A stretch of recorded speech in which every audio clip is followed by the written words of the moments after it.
Hello everyone and welcome to another Rangers Review transfer special as we delve deeper into Rangers target Max Aarons. He's been heavily linked with a move to Ibrox from Bournemouth, and that brings me great delight to say we're joined by Sam Davis from the Back of the Net fan channel and podcast of The Cherries.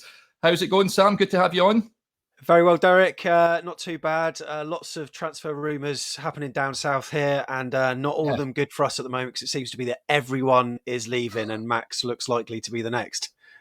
Yeah, well, I think that's because you had a really good season last season, didn't you? In the Premier League, it was a good old campaign for you guys. Yeah, I mean, we know that we are such a small club in the Premier League and we're punching above our weight, but obviously having the financial prowess that we have got just by being part of the league means that, with good management and with good recruitment, we can push on, and we certainly did that last season, our best ever in terms of, positional finish, in terms of the points gained as well. So, yeah, promising times for us, but obviously when you're a small fish in a big pond, a lot of big clubs come circling, and that's what they're doing right now for most of our stars. So God knows what next season's going to be like. Yeah, it's going to be. You set the bar high, haven't they? So it'll be interesting to see how they get on. So one player that looks like he's heading to pastures new is Max Aarons. Spent the second half of last season on loan at Valencia. When you initially joined Bournemouth, Sam, from Norwich, £7 million back in the summer of 2023. Was there big expectations from the fans from this guy? He's someone that's been linked previously during his time at Carrow Road with moves to some of the big hitters in Europe, Barcelona, Bayern Munich, and the likes were keeping tabs on him. Yeah, out of the three teams beginning with B, Bournemouth's the one that you probably don't want to join, right? But look, he ended up at us. But yeah, I mean, we signed him in August 2023, and he did really well with Norwich before us because he's won the title twice with them. He's got lots of experience. I think he played over 200 times for the Canaries, and I think he had about 150 appearances by the time he was 22 years old. And like you say, been linked with some big clubs as well. Also, before he joined us, he was linked with Leeds, with Spurs, but also Southampton, where Russell Martin was at, of course. So it didn't quite work out with his potential moves there, but he came to us. But yeah, we were really excited about him because we've had our right back Adam Smith for what seems like centuries now. He's been with us since the lower league days of AFC Bournemouth, and he's still plying his trade in the Premier League with us and still doing so well. His sort of career's gone on for longer than it has, and as a result, Max found it a bit hard to get in. But yeah, we were certainly of the belief that he was going to be the natural transition for our right back, and yeah, unfortunately, it didn't quite work out for him, but that's not to say that he's not a good player. He absolutely is. And there are many qualities that I can certainly talk about. But yeah, high expectations from us, certainly before we joined, absolutely. Yeah, so I mean, what are his qualities? No, he's right-sided, quite diminutive, isn't he? And lots of energy. What could the Rangers fans expect if he's to make the move up to Ibrox? Yeah, he's really comfortable on the ball. He's fit, he's agile, he's very pacey as well. But I think being comfortable on the ball is a key element, really, because I mean, as Bournemouth fans, we've played Russell Martin teams a number of times. MK Dons, Swansea, or Southampton. And they're teams that like to keep the ball, and they always usually have high rates of possession percentage. And he's certainly really good on the ball, very patient, but yeah, like I say, also attacking at pace. Getting down the flanks and putting in a wicked cross too. I think he's also fairly flexible as well because he can play at left back too as well, but right back certainly his position, and it's not a surprise really that Russell Martin's ears pricked up at the thought of having him join at Ibrox because those two played together at Norwich. I think Max was basically his understudy, so Russell Martin somewhat taught him the ropes. I mean, Martin was centre back but also right back for a fair bit at Norwich, so it's not a surprise that he's picking him up really.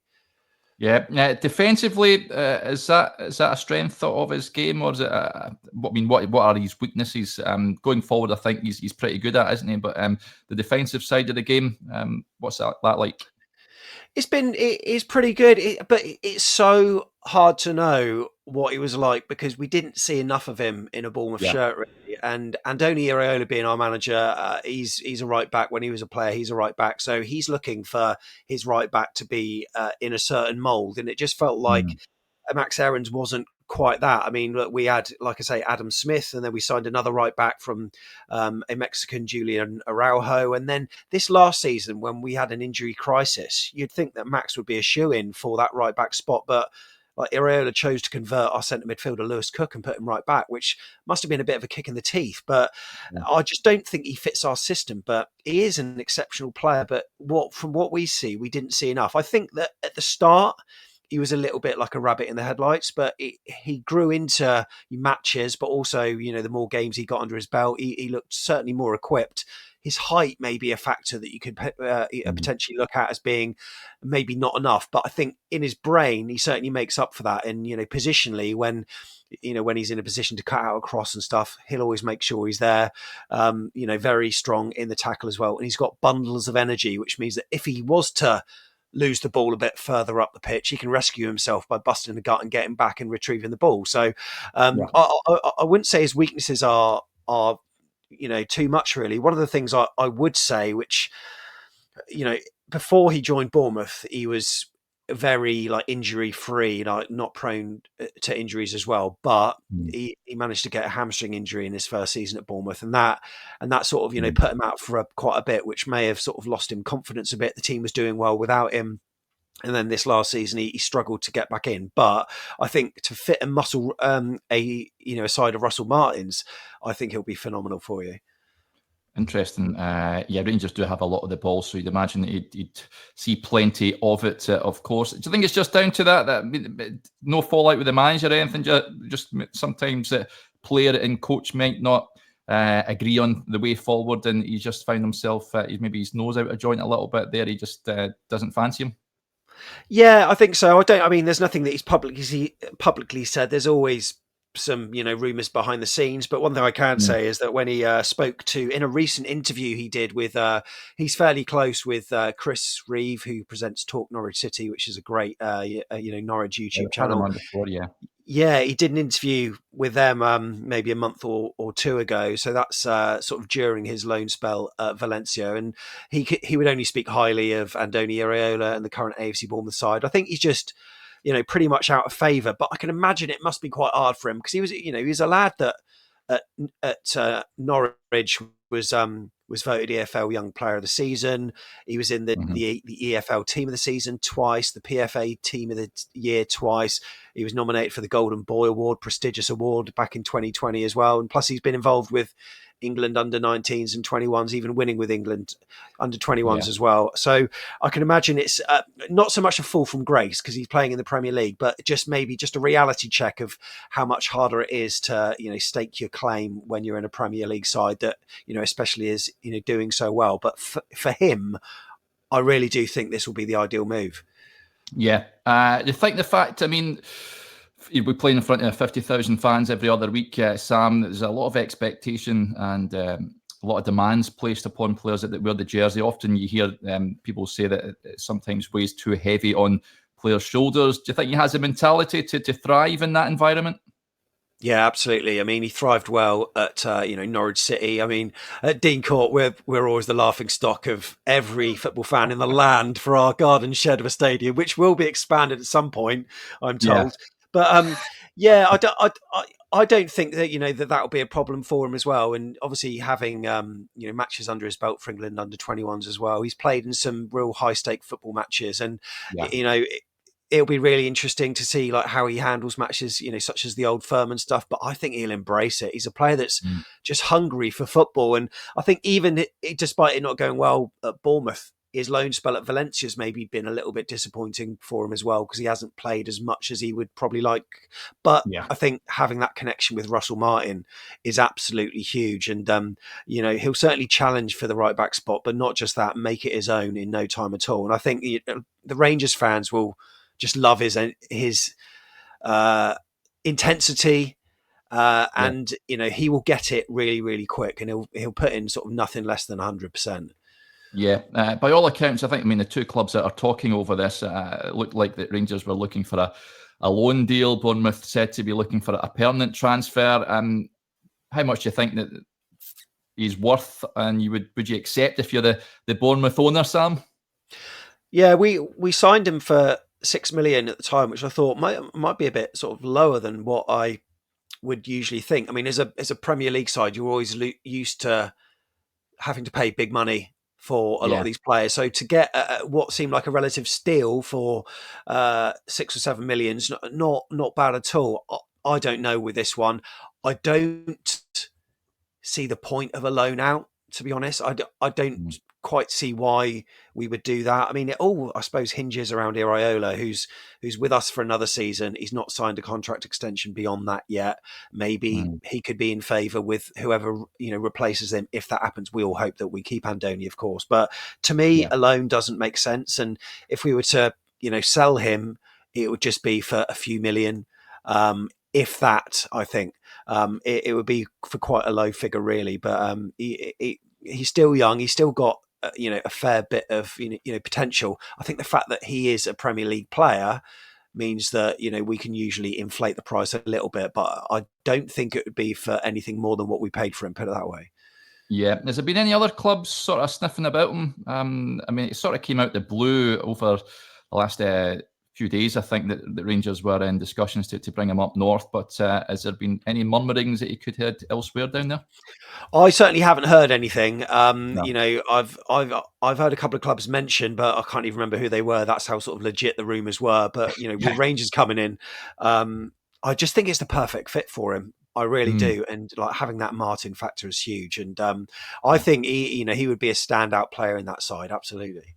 Yeah, just touching on Russell Martin. I mean, you said there you've come up against his teams in the past. Never quite had a decent campaign with Southampton before he was dismissed. But do you think that is a good fit for Rangers? Certainly when he was appointed, it's fair to say he wasn't the universally liked appointment. He said it himself that he's never been first choice at the clubs he's gone to. Can you see him being a success at a club like Rangers, Sam? I think he can. One of the things that in the Championship with Southampton, when he got them promoted, obviously that was through the playoffs, and it didn't start sort of overly well when he was at Southampton, but there was a lot of expectation on him. People knew the way he liked to play football, but after a while, it just clicked for him. I don't think he'll get that kind of time to bed in at Rangers because there'll be a lot of expectation from the supporters, obviously. I do think that sometimes when I've seen him play, certainly managed teams that we've played, it feels like possession for possession's sake at times. There have been matches where, even last season, I saw some, matches where Saints had like 70% possession against a team that had 30, and the team that had 30 would win 3-0 or something like that. So, keeping the ball for no reason, I don't quite see the point of it, but it certainly worked when he was at Southampton and got them promoted the first time. Last season, it's so difficult playing that style in the Premier League. You've got to have some really standout players to carry the side. And last season, I don't think Southampton had that. Rangers have got some quality players that, I think will make it work. I think he'll probably have to tweak his style somewhat. However, no, I do think it'll work with him. And certainly, signing a player like Max Aarons to join, whilst he is comfortable on the ball, his main thing is to bomb up the wing. He'll underlap, he'll overlap, he'll get in an early cross, he'll run to the byline, he'll cut it back. He's not a player that will like to be just playing for the sake of it. So I think with a few tweaks, the whole system could be perfect. Yeah, good stuff. Finally, then the Cherries beating 9th place next season. Do you reckon, Sam? No, I'm going to be no, because Dean Howson joining Real Madrid, Milos Kerkez to Liverpool. It's been the longest transfer saga I think I've ever seen. It's almost tantric. It just hasn't come through yet, but it will. And Ilya Zabani, our other centre back, rumoured to go to PSG. That's the reality of it. And we're a club that has got very good recruitment, signing young players that most of us have never heard of, but Iraola can bring them on to be better. And it's one of these things where the club is in constant transition season on season because, unfortunately, the reality is that we have a drain of top talent, and that top talent will be drained. Sorry, as soon as we become like anything, like a regular top 10 side. So very, very difficult, constant transition. But I would take 14th, 15th at the moment. That'll change when we sign in some new stars. So yeah. There's a long way to go in the transfer window. So I've always enjoyed watching Bournemouth. They've certainly punched above their weight in recent years. So wish you guys all the best next season. Thank you for coming on, Sam. That was brilliant. No problem at all. Much appreciated, and best of luck to you this season. I'm sure you'll smash it. Yeah, good stuff. There you go, folks. Hopefully you enjoyed that. Another insight into Rangers target Max Aarons. So, we'll speak to you again sometime soon. Bye for now.